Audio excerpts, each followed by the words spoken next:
काँग्रेस पक्ष 124 कलमां काडून देशान आतंकवाद्यांक वचत थंय झगडी आनी आतंक घडोवन हाडपा खातीर प्रयत्न करता आनी तशें जाल्यार आमचेर कितें परिस्थिती येतली हाचो विचार करात आनी भाजपाच्या उमेदवारांक मतदान करात अशी मागणी महाराष्ट्राचो मुखेलमंत्री देवेंद्र फडणवीसान वास्कोन जाल्ल्या प्रचार सभेत केल्या। या देशात एखाद्याने देशद्रोह केला तर 124A च्या अंतर्गत त्याला आपण शिक्षा देतो, जेलमध्ये टाकतो। काँग्रेस पार्टी म्हणते आम्ही 124A काढून टाकू, म्हणजे एखाद्याने या ठिकाणी उभं राहायचं आणि म्हणायचं की मी डॉक्टर बाबासाहेब आंबेडकरांचं संविधान मानत नाही, मी ते जाळून टाकील। आज जर असं कोणी म्हटलं तर 124A च्या अंतर्गत 10 वर्षाकरता जेलमध्ये टाकता येतं। एखाद्याने सांगितलं भारताचा तिरंगा झेंडा मला मान्य नाही आहे तर 124A च्या अंतर्गत त्याला जेलमध्ये टाकता येतं। आतंकवादी, नक्षलवादी, माओवादी यांच्यावर 124A च्या अंतर्गत खटला भरून त्यांना जेलमध्ये टाकता येतं। पण ही काँग्रेस पार्टी इतकी नादान झाली आहे, त्या दिल्लीच्या विद्यापीठामध्ये त्या काही विद्यार्थ्यांनी नारे दिले, भारत तेरे तुकडे होंगे 50, पाकिस्तान जिंदाबाद। आमच्या पोलिसांनी 124A च्या अंतर्गत त्यांना जेलमध्ये टाकलं तर काँग्रेसला एवढं दुःख होतं की काँग्रेस पार्टी म्हणते आम्ही 124A रद्द करून टाकू। माझा तुम्हाला सवाल आहे, या देशामध्ये देशद्रोह जर गुन्हा होणार नसेल तर मग काय गुन्हा होणार आहे? या देशामध्ये देशद्रोहांचं स्वागत होणार असेल तर या देशाची काय अवस्था होणार आहे? आणि म्हणून ही निवडणूक साधी निवडणूक नाही आहे, ही देशाच्या अस्मितेची निवडणूक आहे।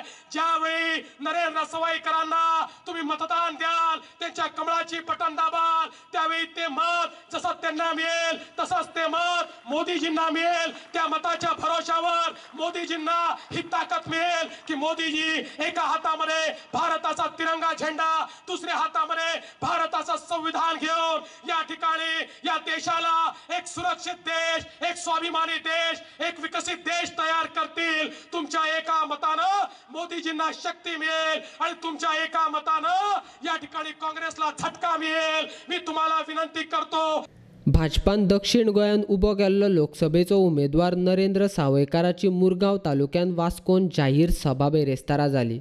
सावयकाराच्या प्रचाराच्या ह्या सभेक महाराष्ट्राचो मुखेलमंत्री देवेंद्र फडणवीस, कार्लोस आल्मेदा, माविन गुदिनो, मुखेलमंत्री प्रमोद सावंत माचयेर आसले। तांची भाशणां जाली।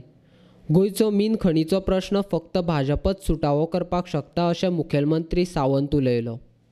जितकी म्हणजे जबाबदारी असा, जितके टेन्शन असा, तितकी सोडवपाची हिम्मत आणि ताकद जर कोणात असा तर ती भारतीय जनता पार्टीच्या सरकारात असा। केंद्रातल्या आणि राज्यातल्या हो प्रश्न जर सोडू शकता असत जाल्यार फक्त भाजप आणि भाजपच। न्यायिक प्रक्रियेत हो प्रश्न सुटावो जाता तितको बेगीन आमी करतले। गोंयांतले सगळे प्रश्न आमकां खबर आसा, त्याच बरोबर आमी पळयता फाटल्या 5 वर्साच्या कार्यकाळात जी उदरगत जाली ती माननीय मोदीजी खातीर। केंद्राच्या चडशा आस्थापनाचो संबंध मुरगांव तालुक्यान येता। भाजप सरकाराच्या काळान गोंय शिपयार्डाक जशें केंद्र सरकारान काम दिलां तशेंच हेर आस्थापनांक केंद्रांतल्यान मदत मेळटली। त्या खातीर आपणाक परतून वेचून दिवपाची विनवणी नरेंद्र सावयकारान केल्या। वास्को शार जे आसत किंवा मुरगांव तालुका आसत त्याचो सगळ्यांत लागतो संबंध हो सेंट्रल गव्हर्नमेंटा कडेन येता। जायती सेंट्रल गव्हर्नमेंटाची इस्टॅब्लिशमेंटा आयज ह्या सगळ्या वाठारा भितर आसात।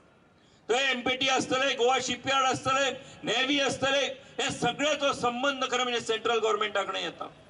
आयज म्हाका सांगपाक उमेद जाता की हांगासर आशिल्ले गोवा शिपयार्ड, ह्या गोवा शिपयार्ड 5 वर्सां पयलीं याद करात ह्या गोवा शिपयार्डाची परिस्थिती कितें आशिल्ली।